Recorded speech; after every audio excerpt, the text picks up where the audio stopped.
A few weeks ago, a group of boxers, some champions, some ex-champions, some stars in the making, some just amateurs at the moment, travelled with their trainer, Lord Joe Gallagher of Greater Manchester, to Freddie Roach's Wildcard gym in Los Angeles. The same gym where Amir Khan works out, the same gym where Julio Cesar Chavez Jr. works out, and of course the same gym where Manny Pacquiao works out and trains. Now, this mob were a mixed mob, and that is cool because little Freddie's gym, his little sort of sanctuary, is mixed, to say the least. It's packed with just about every type of fighter, and some, well, not really fighters, but people that think they're fighters that you could possibly imagine. Winners, ultra winners, bums, losers, the stupid, the game, the brave, the cut, the very stupid, never ever rule them out. The dangerous, great sparring, though. Anyway, I spoke to four who made the trip today. There was Paul Smith and his brothers Liam and Callum Johnson. I started by asking Paul Smith, or Smigger as he's known, just how many boxers made the journey to Freddie Roach's gym in LA. 8 of us all together. Myself, my brother Liam, my brother Callum Johnson, Joe Gallagher, Scott Quigg, Anthony Crowley and Scott Cardle. 8 of us all from the gym. And so you all flew out, all in the back of the plane, obviously, in the cheap seats. Apart from you, is he not going to say that he was up the front of the plane? Only because I've got a mate. I'm obviously not paying for it, am I? It's only because I've got a mate. I paid for a cheap seat and got a good seat. Okay. So you all go out there. Now, at what point did it suddenly dawn on you and the rest of you that it was going to be serious? It wasn't just going to be a holiday in Los Angeles. We knew before we went. I'm not even joking about it. We all knew before we went that we were going to be grafting and we were going to be sparring hard. But the first day we got in a wild card, it hit home straight away. We're looking round, and I've always expected it to be full of top quality kids who are all world level, and it wasn't. There was kids who were world level, world title level, world class, and there was kids who just come off the street punching a bag, getting in your way. And it was a bit annoying at times, but it was great because as soon as we got in and we saw the sparring, we knew how hard the sparring was, and every one of us really gave a good account of ourselves. And we're not just saying that, you know, you can ask around anyone that was in there at the time. We really all got stuck in. It was good hard sparring, and a lot of us enjoyed it. Callum Johnson, how does it work? I mean, does Freddie have a list and say you're in, or how does it work? Pretty much like that. You go in, you give him your name, you wait, and you just sit about waiting for, like, say Freddie to say you're sparring him or you're sparring him, and you get in, you do your 4-6 rounds, whatever you're doing, and that's how it is. It's just like turning up at an amateur venue, not really knowing who you're fighting, and there you go, away you go. Liam, let me ask you this. You know, once you get there, okay, and you're warming up and you start to spot people, like you spot, I don't know, Kid Chocolates over there or someone else. So can you ask to spar with him, or if he pairs you, that's just the way it works? I think mostly he comes up and asks first, and he pairs everyone up around the weight. But I think you can go and ask. You know, Joe went and asked Malinaz, could we spar him, and he said he'd only been back in the gym 2 weeks, so he said the back end of next week. And then he had a spar, and I don't think he's done too well, to be honest with you. So I think they pulled him off the sparring for another week's hard training. But yeah, I think you can just ask and sort your own sparring out, really. And what about you, Cam? I mean, you've been, you know, obviously you're still an amateur at the moment, aren't you? As such. Yeah. But when you got in that gym, is it the first time you'd been there? First time you'd been in Freddie? First time being in LA. You know, was it a bit in your face seeing all the fighters and seeing Freddie wandering around? Yeah, as they say, you walk in, it's just. I was shocked by how many people were in the gym, to be honest. You know, you think there's only like the fights to train with Freddie, but it isn't. People come from other gyms for sparring days, Monday, Wednesday, Friday, so there's just fighters everywhere, and I just say you just let Freddie know what weight you are, and before you know it, you're in sparring with a decent kid. He's holding back there, by the way, because he's the youngest kid there. He was the only amateur there, and he knocked the first 2 kids out that he got in the ring with. I saw that. They were going round calling him the lip splitter. The next one was getting in the ring, talking to him as if, like, you know, oh, okay, I'll spar now. Callum hits him with this right hook, and it takes his head off and opens up about a 3-inch gash in the side of his mouth where you could see his teeth through. It just states to us, but what I mean about the brutality of the gym. The lad's got a gash in his mouth about 3 inches wide, and it was just, okay, next. The next 2 were in and finished the round off. The next 2, no one got out with his 2 coaches, a towel on his mouth, just picked his kit bag up, and was out the ring. By the time he was out the front door, there was already the next spar going on. It was just. Now, let me ask you this, and any of you or all of you can answer it. Obviously, it's terrific for 10 days or 2 weeks, but you couldn't do that for 30 weeks. Couldn't do 30 weeks of the year, could you? I'll ask you, Callum. Nah, like you say, I think it's good to go over there for 2 weeks of tough sparring, but that all year round probably get too much. You know, obviously, like you say, Callum splitting his lip. you know, and was in there with tough boys, and you, like you say, you wouldn't want that every day, week in, week out. You'll end up punchy. We both. I went for 3 weeks, Scott Quigg went for 4, and these went for 2. And 2 weeks is enough there. You spar on Monday, Wednesday, Friday, hard spars. Tuesday, Thursday, we were lucky enough to get a few rounds of pads each with Freddie Roach and all that.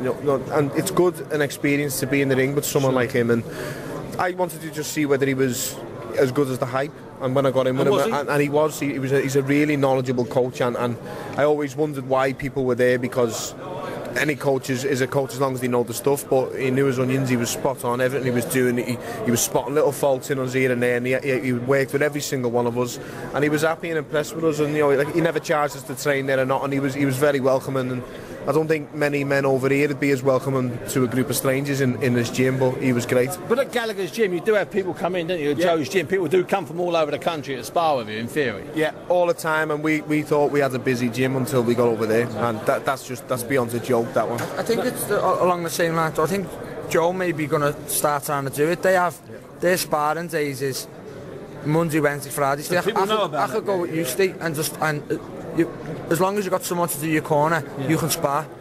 You can just tell lies. You can just say, yeah, I've had 10 fights. There was a Kazakh kid from Kazakhstan who'd had 10 amateur fights. Loved sparring. Every day was just sparring. As long as you've got someone to do your corner, you can spar. We thought he was in love with Scott Cardle. He used to come home, Scotty, I spar you today, Scotty. And Cardle every day was like, oh, this kid wants to get in with me again. Was he bashing him up as well? No, it was a good spar. Scott was better than him. The kid wasn't bad and he could punch, but it was like a love affair every day. Scotty, I spar you, Scotty, and that's what it was like. Is that Scotty Cardle's new name? No, though, that's still going on. Monday, so the kid will still be there? Still be there, still. He's just. I spoke to him and he was a nice kid. He's enrolled in a language school, paying $250 a month, and that'll get him his visa. Sure. And once it's improving his English while he's there. He spoke good English. He's only 17. He's going to eventually, hopefully, turn pro or get a good job over there. But he loves his boxing. Now, one of the differences between being at Freddie Roach's gym and being at Joe Gallagher's gym up in the northwest is that the beaches are better there. Vegas is only a drive away. Nights on Hollywood Boulevard are fine, and it's no good all walking away smiling. Someone's going to have to start telling a few toys. I'll start with you. Tell us about Muscle Beach, because I've seen the pictures. That's one thing you'll have to ask them about. I walked home with Scott Quigg. I was burning. I burned Steve and his son. So and it was about. We parked on Santa Monica and walked along. So it was a long walk, and I was burning. I was walking with a towel around me, and so I just said to Scott Quigg, do you want to walk back? Because he was tired as well. So we just walked back, sat and had something to eat. These all come back about an hour later, burned to death. Did you go on the famous monkey bars? Did anyone try that? Yeah. Callum's got a good picture of himself. He got to the top of the ropes. I done the monkey bars and they snapped my finger with my wedding ring. The gladiator ones. So you got your wedding ring? And they snapped my finger. I've still got a blood blister off it there where I was holding on to them. But it was just good seeing the amount of fruitcakes there, to be honest with you. Those fellas, like some little fella come over, little Mexican American fella, and he's on a speedboard doing as fast as he can for like 10 seconds, and he didn't know any of us were boxers. I was like, oh, you're good at that, aren't you, mate? And he went, yeah, I was going to be in the Olympics when I was a fighter, but I broke my thumb. So we said, like, Crawler went, oh, that's great, that, mate. What weight? And he went, I was like, what? He said there's weight in pounds, but it wasn't a weight. He said, oh, where was the Olympics? And he was into Los Angeles. He went, wow, that's good, that, you know. Said, who went in your place then? He went, oh, I don't remember now, you know what I mean? And then when he found out we were all boxers, we all went on the speedboat. He went, oh, so you're all fighters, right? And he was like walking away just totally embarrassed. But there's another fella there, like a lunatic with a big derby on him out here, massive, just doing this one routine on the speedball as fast as he could. He was great at it, and then picking big chains up, and they're just mad. I got challenged, didn't I? You got challenged, Carl? Tell us about your challenge. There's a big chain, big heavy chain. There's this kid walking up out of it, and he's passed me it.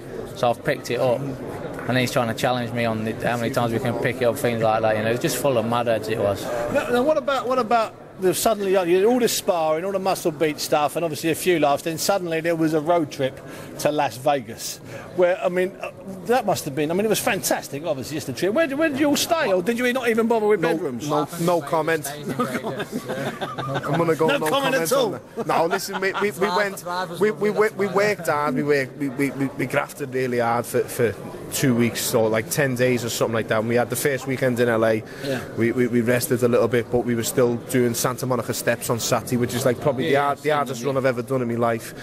The next weekend we decided we're going to go to Vegas to experience it. I wanted to do the drive and experience the drive anyway, because it's an iconic one, isn't it? I've never done it. So we drove there. First night we got there, it was just quiet. The second night we had a little laugh. We all had to sit down, had a good night out, nice meal, good meal. Went out and had a few drinks. One or two of us had a few drinks. Two of us went. A few of us are fighting, so we never let our hair down. Drove back the next day and we're sparring again Monday morning. Now, Paul, just tell us when you're out next. Do you know? Well, I spoke to Robert Smith Saturday from the boxing board, and it's been done today. They couldn't call for purse bids for me and Kenny Anderson because Groves has been stripped, because Kenny's waited nearly a year, which fair dues. So he wanted the fight, so the fight's been made for him and Robert Reed October the 20th, and the winner has to waive grace to fight me before Christmas. So I'm happy. I can get out on November the 9th and I'll be having a time. And Julian? Boxing for Ardisty a week tomorrow on the Deborah show, in London. So. Callum? I'm boxing October the 27th in Wales on Nathan Clever's undercard. Yeah. And what about Callum too? What are you doing, son? Still just deciding whether to stay amateur or turn professional. I'm still thinking about it. Because you were close Olympic-wise, weren't you? You had to go above your weight to try and qualify, and then it was a bit tight out there, wasn't it? I mean, yeah, I moved up a weight through a gamble, but I felt I should have qualified really, and that hurt me not going to the Olympics, and especially watching it all and that. So, and we've got to think now whether it's worth waiting another 4 years to risk going again or not. So it's a long old wait. I mean, all jokes aside, it's a long wait. I mean, 4 years is a long time. People don't think of it like that. And I go away Sheffield Monday to Thursday every week, which people don't realise either. And that's hard as well. So it's a big decision, really. And probably, and I'm not, encouraging you to turn pro, but probably 30 to 40 contests a year. Yeah, I mean, a lot of tournaments, and people say, oh, you get to see the world and stuff, but you don't visit no nice places. Do you know what I mean? You're in, all run-down places and Kazakhstan, fighting top kids, best in the world all the time. So it takes its toll, and 4 years is a long time. Let me ask you, this is kind of serious question. So I know all you boys are all part of systems anyway, but you've probably been in a system longer than these boys, because you didn't have full camps, did you? Yeah. So let me ask you this, Callum. If you're in a system for 3 years or so, and you box 30 or 40 times a year, and you train 4 times a year, I have this theory that there's a chunk of your boxing life's taken up with all that sparring, all that training, all that making weight, all those tournaments. I mean, whereas if you're a pro, you might have 6 fights that year, you're in 6 little camps. It can wear you out being an amateur, can't it? That's what I think. Like in the pros, you get a day, you train for so many weeks fight, and then you have a little blowout and then get back on it. Whereas in the amateur, you'd expect it to be fit for the full year round. You know what I mean? So you don't peak and come back down. It's got to. I'm convinced of it. I think that's happened with Paul. Yeah. 2 years, 40 or 45 contests, camps every single week. It takes its toll. Like each camp, you've got to have a target weight. So you'd only allow 5% up. So you hold your weight for the full year round as well, which has got to take its toll. There's been times he's come home from tournaments, or he's come home from like France, or as you say, Uzbekistan, from a tournament, and I say, when are you back in, Cal? And he goes, Monday. He's home Saturday, and there's no rest. The only thing I can say, and I'm not defending the amateurs, I haven't been amateur for 10 years now. It's proven working. It's providing the results, and that's the only argument that they've got, isn't it? Really, I'm not saying it doesn't work. I just think it takes a toll, because remember the amateurs haven't got to prepare anybody for a professional career. The pros. That's it. Once you win a gold medal or a silver medal at a big tournament and turn pro, the amateurs don't care what you do. Then they don't care how much of your life's left. In all fairness, they are pros. When I was in the England team, I was boxing against kids who were getting like $200 for winning gold, $150 for silver, $100 for bronze. We never got anything. Funding wasn't in then, so I was boxing pros. They were paid to train all the time, and then we got the funding in, and we felt like pros for the last year that I was still amateur, and they're on good wages. They've got the life took off them though. So that was Callum Johnson, Callum Smith, Liam Smith, and Paul Smith talking there about what was clearly a memorable 10 days or so out at Freddie Roach's gym. Some of the sparring sounded savage. It was fantastic to hear Paul Smith there talking about Freddie, taking him on the pads. And the road trip, as for the road trip to Las Vegas, as they say, the general rule of thumb is what goes on in Vegas stays in Vegas, which of course is something